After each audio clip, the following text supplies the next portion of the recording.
Selamat pagi, salam jumpa kembali di dalam Kristus, Sang Juru Selamat kita. Bagaimana kabarnya Bapak Ibu, Saudara-saudara? Semuanya sehat bukan?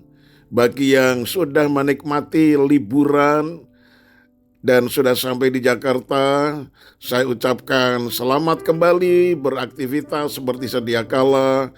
Dan yang masih dalam liburan di kota lain ataupun di luar negeri, saya ucapkan selamat menikmati liburan.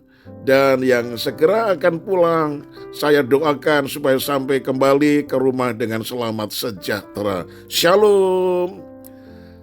Mari kita satu dalam doa untuk menerima renungan di pagi ini. Terima kasih ya Tuhan, Engkau selalu menyertai kami baik dalam perjalanan ataupun dalam kehidupan sehari-hari, sehingga kami boleh ada sebagaimana kami ada dalam keadaan sehat tak kurang apapun juga. Itu sebabnya kami membuka hati pikiran kami untuk menerima firman yang disampaikan lewat surga, yaitu suara gembala.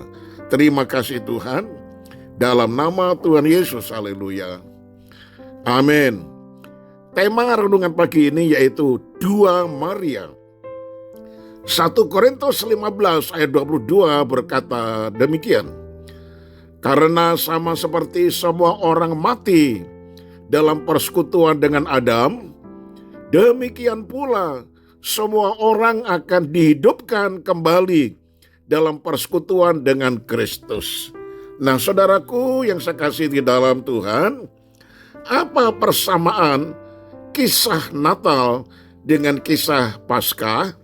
Nah, salah satu yang mungkin tidak kita sadari adalah bahwa pihak pertama yang menerima berita tentang kedua peristiwa besar itu adalah perempuan. Dalam kisah Natal, Maria adalah yang pertama kali mendapat berita dari malaikat Gabriel bahwa ia akan mengandung dari Roh Kudus dan melahirkan Sang Juru Selamat dunia. Bacalah dalam Lukas 1 ayat 26 sampai 38. Sementara pada peristiwa Paskah, berita tentang kebangkitan Yesus disampaikan. Bahkan Yesus pertama kali menampakkan diri juga kepada seorang perempuan, yaitu juga bernama Maria, tepatnya Maria Magdalena. Nah saudara, Maria adalah gadis yang masih perawan. Ini adalah lambang dari kekudusan Yesus yang datang ke dunia. Beda dengan semua manusia lain, ia tidak dikandung dari dosa, melainkan dari Roh Kudus. Sementara itu, kehidupan Maria Magdalena kontras dengan Maria ibu Yesus. Maria Magdalena adalah perempuan yang pernah dirasuk 7 roh jahat.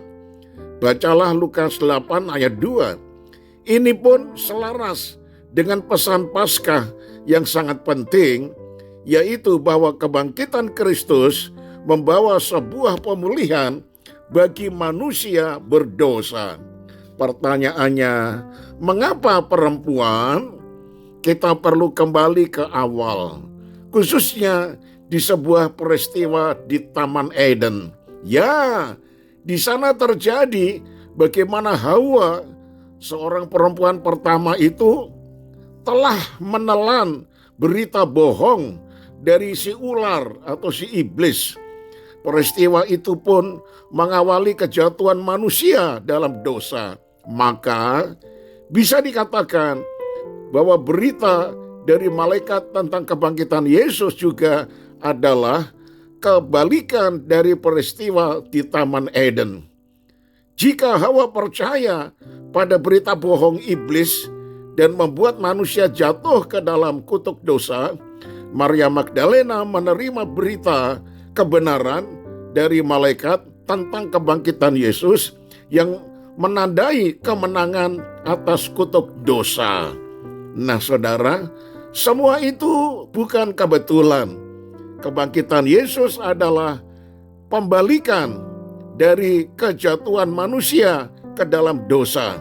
1 Korintus 15 ayat 21 dan 22 nanti tolong baca.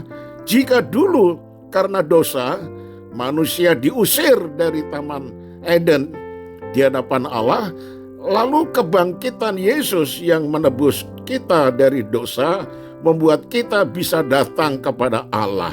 Ibrani 4 ayat yang ke-16. Alasan Tuhan memakai perempuan sebagai salah satu bagian utama dari kabar ini juga menunjukkan keadilan Tuhan. Keselamatan bukan hanya untuk orang-orang tertentu, tetapi untuk semua orang.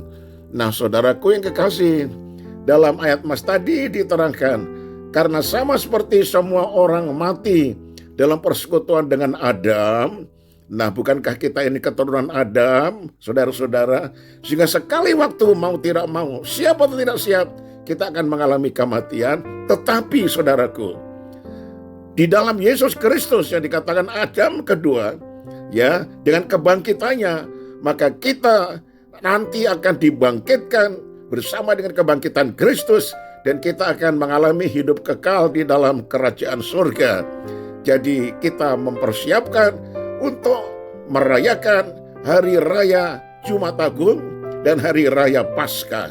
Kita bersyukur karena dengan kematiannya dosa kita telah ditebus, dan dengan kebangkitannya kuasa iblis dikalahkan. Haleluya. Itu sebabnya mari kita cinta Tuhan sampai akhir hidup kita. Saya tutup dengan kalimat ini. Bukan kebetulan jika pesan Natal dan pesan Paskah pertama kali diberitakan kepada seorang perempuan.